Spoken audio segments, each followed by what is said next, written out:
Alors, effectivement, pour terminer les présentations, vous savez, alors, je siège au Haut Conseil de la santé publique où je préside la commission évaluation prospective. Et actuellement, on est obnubilé par les conflits d'intérêts, donc il faut qu'on déclare tout ce qu'on fait en début de réunion. On passe à peu près un quart d'heure à dire tout ce qu'on fait. Alors, je vous dis ce que je fais. Je suis professeur de santé publique. Je suis aussi membre du conseil scientifique de l'INPES et de la Ligue contre le cancer.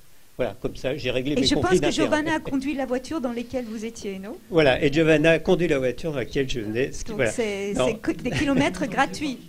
Oui, oui. Et je ne suis plus sponsorisé par UTEP. Donc, non, simplement pour répondre à votre question, et plus sérieusement, je dirige aussi une équipe de recherche qui travaille dans prévention et éducation en cancérologie, notamment sur les mécanismes de décision partagée avec les patients, comment on associe le patient à la décision.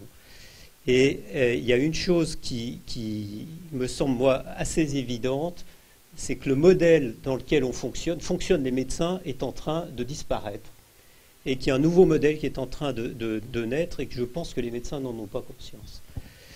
Et on était sur un modèle extrêmement paternaliste, hein, c'est Parsons, qui est un sociologue de la santé, l'a très bien décrit, et ce modèle est en train de disparaître. Ensuite, il y a un principe d'autorité qui est en train de disparaître, c'est-à-dire que le politique et l'expert, qui sont deux personnes du ménage à trois de la santé publique, hein, puisque le troisième, c'est le patient ou la personne, eh bien, ces deux-là sont en profonde crise de crédibilité. Vous parliez de la crédibilité de Trust tout à l'heure. À la fois le politique, la parole du politique et de l'expert sont en crise.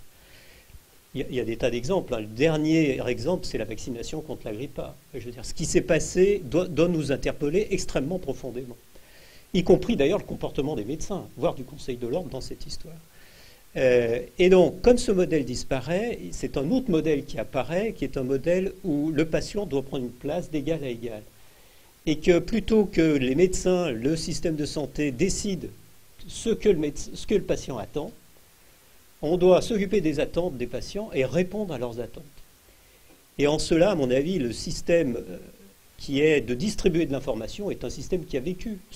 Quand on dit la plupart des patients attendent de l'information, mais en fait, ils répondent ça, bien sûr qu'ils répondent ça. Alors le Conseil de l'ordre est tout content dans son sondage de 2010 en disant « Regardez, on va labelliser l'information ». Mais ce n'est pas ça le problème. Les patients n'attendent pas d'information. Ce qu'ils entendent par information, c'est autre chose.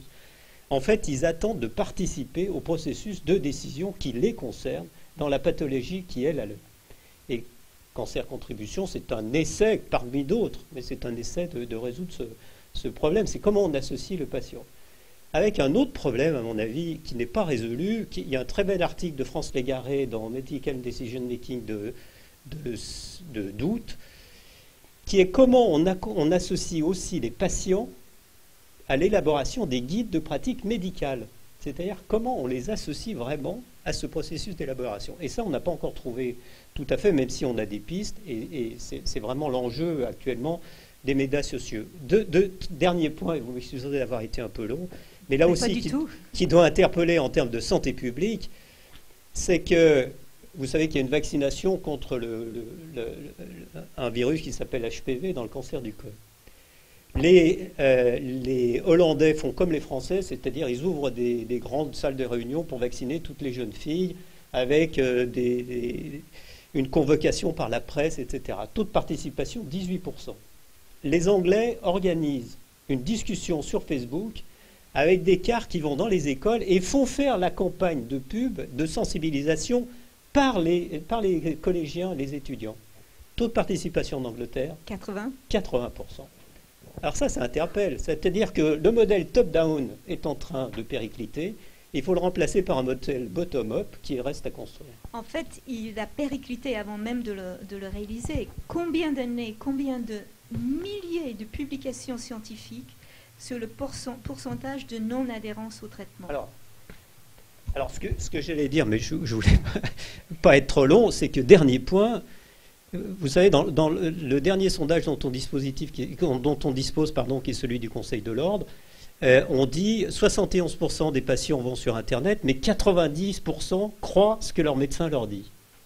Mais bien évidemment que c'est faux. Oui. C'est faux parce que quand on regarde l'adhérence au traitement, on est sur des chiffres qui sont dramatiques. Je prends qu'un exemple, leucémie myéloïde chronique. avec un traitement qui est très cher, qui s'appelle le Glivec, mais qui marche très bien. Taux d'adhérence à 9 semaines, je ne parle pas à 4 ans, à 5 ans, taux d'adhérence à 9 semaines, on est à 60%. C'est-à-dire qu'en 9 semaines, il y a 40% des patients qui ne prennent plus leur traitement. Alors on dit, bon, on va faire des dosages pour savoir s'ils le prennent. Et tous les dosages sont bons. On essaye de savoir ce qui se passe. Tous les patients le prennent une semaine avant le dosage pour faire remonter leur dosage.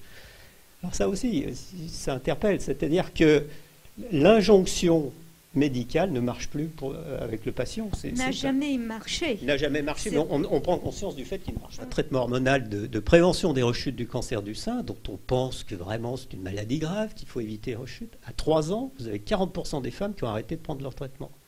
Et ça, on le découvre en ce moment parce qu'on le cherche. Et là, de mon point de vue, alors là vraiment, je reprends une casquette universitaire. Si vous voulez, pour que les gens adhèrent à quelque chose, il faut, un, qu'ils puissent s'identifier, deux, qu'ils puissent s'impliquer, et d'autre part, qu'ils puissent participer. Et alors là, typiquement, c'est les 3 choses que permettent les réseaux sociaux. Donc, ça veut dire qu'on a probablement là, si on sait faire, et pour l'instant personne n'a vraiment la solution, un outil qui permet d'effectivement faire maturer un certain nombre de choses